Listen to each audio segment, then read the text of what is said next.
Hello everyone. आज का हमारा टॉपिक है इलेक्ट्रिक फ्लक्स। इलेक्ट्रिक फ्लक्स क्या होता है? जब किसी सरफेस से इलेक्ट्रिक फील्ड लाइंस नॉर्मली या परपेंडिकुलर सीधी पास हो जाए उसको हम क्या कहते हैं? Electric flux.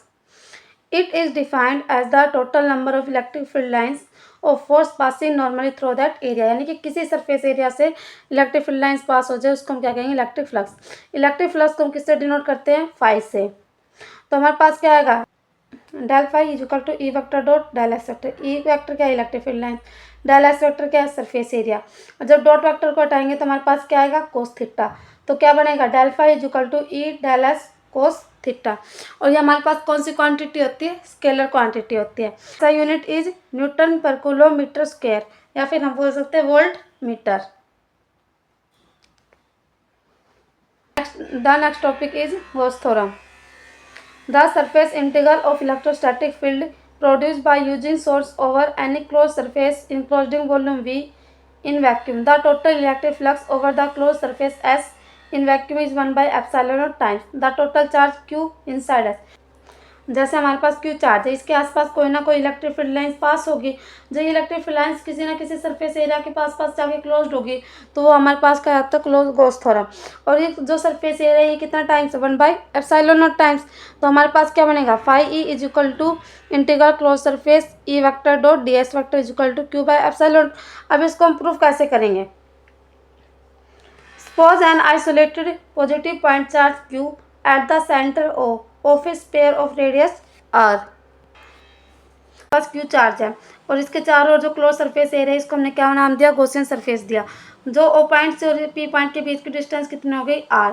और जो इलेक्ट्रिक फील्ड लाइन कहाँ बन रही है? बाहर की तरफ बन रही है। तो जो इसका परपेंडिकुलर होगा तो इसको हमने क्या नाम दिया? N cap. और इसके बाद हम एक स्मॉल डिस्टेंस काटते हैं उसको हम क्या नाम दे देते हैं? DS vector. According to Coulomb's law, electric field intensity at any point P on the surface of the sphere. तो E vector is equal to Q upon 4 pi epsilon naught R cap by R square. Consider a small area element ds of sphere around P. Let the vector ds vector is equal to n cap ds. हमने क्या माना था? Small area element कितना लिया था? ds vector.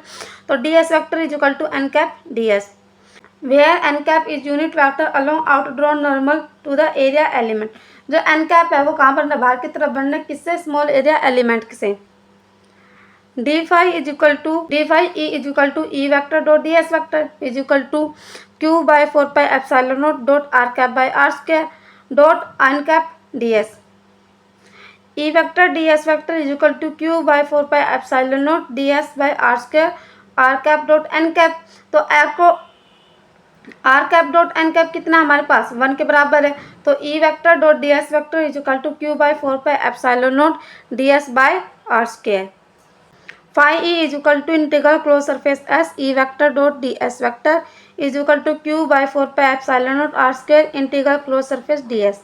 और total surface area हमारे पास कितना? स्क्वायर का 4 pi are square Q by 4 pi epsilon naught R square dot 4 pi are square.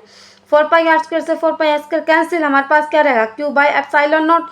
तो इलेक्ट्रिक फ्लक्स हमारे पास कितना आया? Phi E is equal to integral cross surface S E vector dot D S vector is equal to Q by epsilon naught. Point charges हमारे पास कितने हो जाएंगे? Q1 Q2 Q3 and Qn according to superposition principle. तो electric flux कितना हो जाएगा? Phi E is equal to phi E1 plus phi E2 plus phi E3 plus phi En, क्योंकि सभी का हम क्या कर रहे हैं? सम कर रहे हैं। Phi E is equal to जो इलेक्ट्रिक फ्लक्स हमारे पास कितना है? Phi E is equal to Q1 by epsilon naught Q2 by epsilon naught Q3 by epsilon naught and Qn by epsilon naught. Phi is equal to 1 by epsilon naught Q1 plus Q2 plus Q3 plus Qn। फाई के हमने क्या ले लिया? बाहर। तो 1 by epsilon naught summation I is equal to 1 I is equal to n Q I. तो electric flux कितना आएगा? Phi E is equal to Q by epsilon naught. Total electric flux a closed surface in vacuum is 1 by epsilon naught times total charge within the surface the charges may be distributed. The next topic is electric field due to a uniformly charged infinite plane. तो हमारे पास क्या एक infinite charge sheet plane है और उसमें से electric field lines कैसे पास हो रही है? ऐसे हो रही है। और आगे हमने क्या माना? हमारे पास एक सिलेंडर है और लेकिन वो सिलेंडर क्या है? लेटा हुआ है। तो जब इलेक्ट्रिक फील्ड लाइंस हमने यहाँ पे क्या माना? स्मॉल एरिया एलिमेंट माना DS1। D S vector. तो यहाँ से इसकी इलेक्ट्रिक फील्ड लाइन ऐसे निकलेगी, तो एरिया वेक्टर भी यहाँ पे बनेगा, तो इसका थीटा कितना हो जाएगा 0 डिग्री। सेम इसी का ऐसा रहेगा, इसका थीटा कैसा हो जाएगा 0 डिग्री। लेकिन जब बीच वाले सरफेस की बात करेंगे, यहाँ पे कोई स्मॉल एरिया एलिमेंट है, तो उसको जो परपेंडिकुलर कहाँ जाएगा, उसका बाहर की ओर जाएगा, उसका यूनिट वेक्टर कहाँ पे जाएगा, तो उसका यूनिट वेक्टर कहाँ पे जाएगा, बाहर की ओर। इसका एंगल कितना हो जाएगा 90 डिग्री, क्योंकि इलेक्ट्रिक फील्ड लाइन्स तो हमारी ऐसे ही बनेगी। At the two edges of P and Q, E vector and outward normal n cap area parallel to each other. Electric flux is equal to 2E vector dot n cap dot ds is equal to 2E ds. Total electric flux over the entire surface of the cylinder is, जो cylinder है उसका total surface area कितना हो जाएगा electric flux में 2E ds. According to Gauss law phi E is equal to 2E ds, और phi E electric flux हमारे पास कितना है Q अपॉन एप्सिलॉन नॉट, तो Q अपॉन एप्सिलॉन नॉट, और चार्ज की जगह पे हम क्या लिख देंगे सिग्मा ds, तो ds से ds कैंसिल, तो हमारे पास क्या आएगा 2E is equal to sigma by epsilon naught, E is equal to sigma by 2 epsilon naught.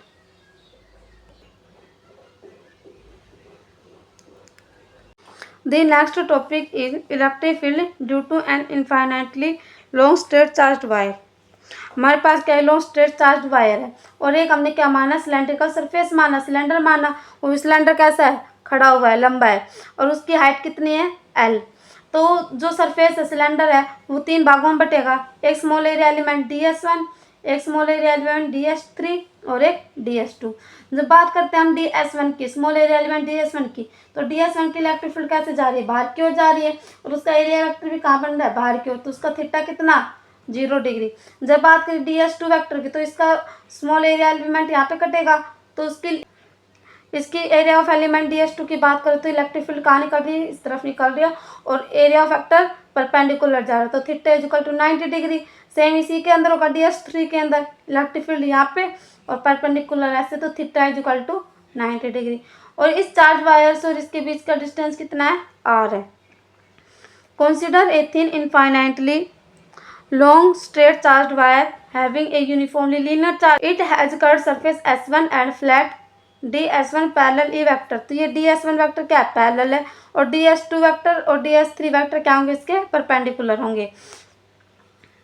तो total flux phi E is equal to integration E vector dot ds is equal to integration E vector dot DS1 vector plus integration E vector dot DS2 vector plus integration E vector dot DS3 vector.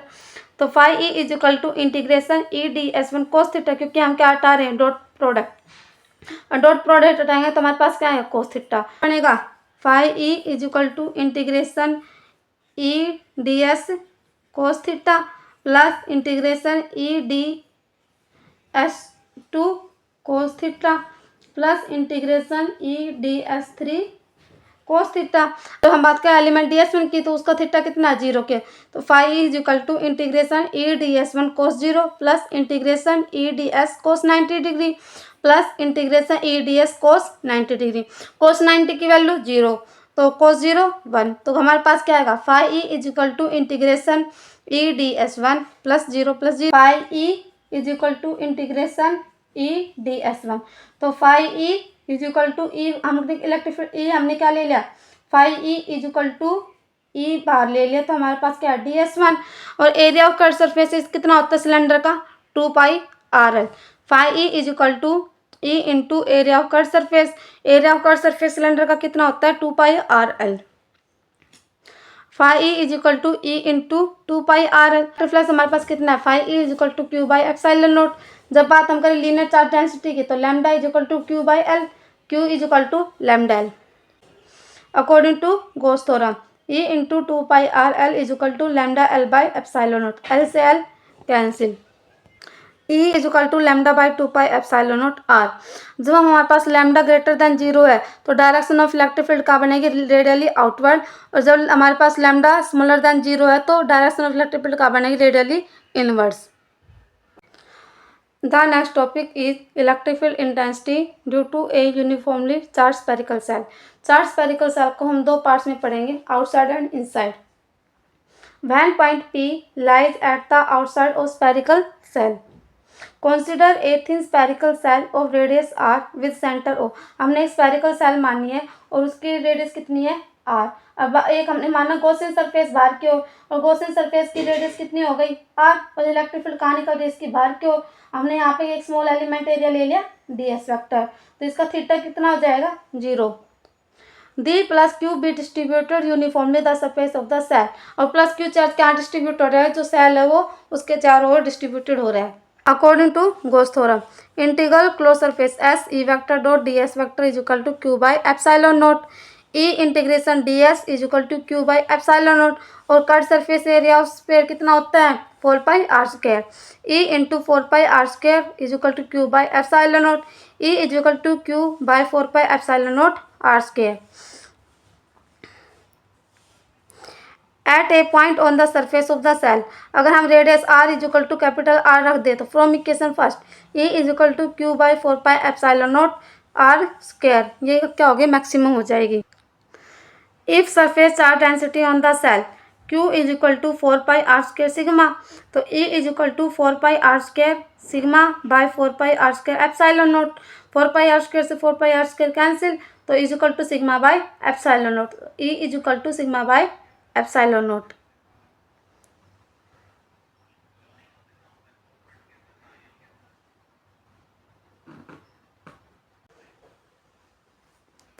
Van point P lies inside the spherical shell, जो spherical shell है हमारे पास उसकी radius कितनी है r, और Gaussian surface कहाँ बन रहा है अंदर की तरफ, तो उसकी रेडियस हमारे पास कितनी आएगी r। The charge enclosed by the Gaussian surface is 0। Electric flux through the Gaussian surface is phi is equal to E into 4 pi are square. अगर हम अप्लाई करें गॉस थ्योरम की तो इलेक्ट्रिक फ्लक्स कितना है phi is equal to Q by epsilon naught, E into 4 pi are square किसके बराबर 0 के बराबर, क्योंकि इनक्लोज सरफेस कितना हमारे पास 0 है, तो ई कितना हो जाएगा 0 because r smaller than capital R. Hence, electric field due to a uniformly charged spherical cell is 0 at all points inside the cell.